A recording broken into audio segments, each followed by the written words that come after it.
Welcome to my channel. ഇതൊരു long video ആണ്. കുടുംബശ്രീയിലെ തസ്തികകളെ കുറിച്ച് പറയുന്ന ഒരു ലോങ് വീഡിയോ ആണ്. ഈ ആഴ്ചയിൽ കുടുംബശ്രീയിൽ 2 തസ്തികകളിലേക്കാണ് വിളിച്ചിട്ടുള്ളത്. ഒന്നാമത്തേതാണ് state programme manager micro finance എന്ന് പറയുന്നത്. ഒഴിവ് ഒരെണ്ണമാണ് പറഞ്ഞിരിക്കുന്നത്. കരാർ അടിസ്ഥാനത്തിലായിരിക്കും നിയമനം. ശമ്പളം പറയുന്നത് 60,000 രൂപയാണ്. അതിൻ്റെ യോഗ്യത എന്ന് പറയുന്നത് MBA, MSW, റൂറൽ ഡെവലപ്മെൻറ്റിൽ ബിരുദാനന്തര ബിരുദം, PGDM, PGDRM, MCOM എന്നിവയാണ്. മൈക്രോ ഫിനാൻസ് മേഖലയിൽ 7 വർഷത്തെ പ്രവൃത്തി പരിചയം പറയുന്നുണ്ട്. അതുപോലെ തന്നെ സർക്കാർ പൊതുമേഖലാ സ്ഥാപനങ്ങളിൽ പ്രവൃത്തി പരിചയമുള്ളവർക്ക് മുൻഗണന ലഭിക്കുന്നതുമാണ്. ഇതിൻ്റെ പ്രായം എന്ന് പറയുന്നത് 45 വയസ്സ് കവിയരുത്. അപേക്ഷ CMD വെബ്സൈറ്റ് വഴി സമർപ്പിക്കാവുന്നതാണ്.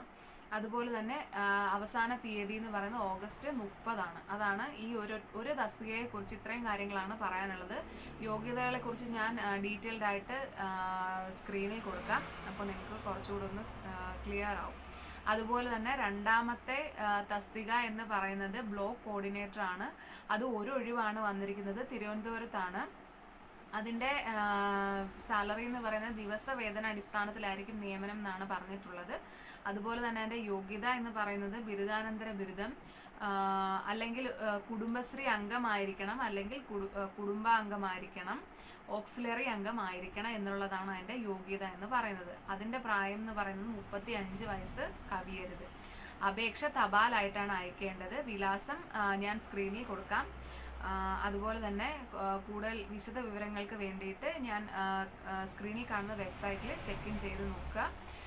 ഈ 2 തസ്തികകളെ കുറിച്ച് നിങ്ങൾക്ക് എന്തെങ്കിലും ഡൗട്ടോ കാര്യങ്ങളോ അപ്ലൈ ചെയ്യേണ്ട രീതിയിൽ എന്തെങ്കിലും കാര്യങ്ങളോ ഡൗട്ടോ എന്തെങ്കിലും ഉണ്ടെങ്കിൽ എനിക്കൊന്ന് കമൻറ്റ് ചെയ്യാൻ, ഞാൻ ഡീറ്റെയിൽഡ് ആയിട്ട് പറഞ്ഞു തരാം. അതുപോലെ തന്നെ എൻ്റെ ചാനൽ എല്ലാവരും ഒന്ന് സബ്സ്ക്രൈബ് ചെയ്യുക, ആവശ്യമുള്ളവർക്ക് ഷെയർ ചെയ്ത് കൊടുക്കുക. യോഗ്യതയുള്ള എല്ലാവരും തന്നെ അപ്ലൈ ചെയ്യുക. ലാസ്റ്റ് ഡേറ്റ് വരുന്നത് ഓഗസ്റ്റ് 30 ആരും മറന്നു പോരുത്. ഓണത്തിൻ്റെ തിരക്കും കാര്യങ്ങളാണെന്നൊക്കെ അറിയാം. എന്നാലും നമുക്ക് ഒരു ആപ്ലിക്കേഷൻ വരുമ്പോൾ അത് കറക്റ്റ് ഡേറ്റിനുള്ളിൽ നമ്മൾ അയച്ചിരിക്കണം. അതാരും മറന്നു പോരുത്. നിങ്ങളെപ്പോലുള്ള തൊഴിൽ തേടുന്ന ആൾക്കാരാകുമ്പം ഞാൻ പറഞ്ഞു തരേണ്ട കാര്യമില്ലല്ലോ പ്രത്യേകിച്ച്. അപ്പം നല്ല അയക്കുക. യോഗ്യതയുള്ള എല്ലാവരും അയക്കുക. യോഗ്യതയുള്ളവർക്ക് അറിയാമെങ്കിൽ അവർക്കൊന്ന് ഷെയർ ചെയ്ത് കൊടുക്കുക. അപ്പോൾ അത്രയേ ഉള്ളൂ. Thank you.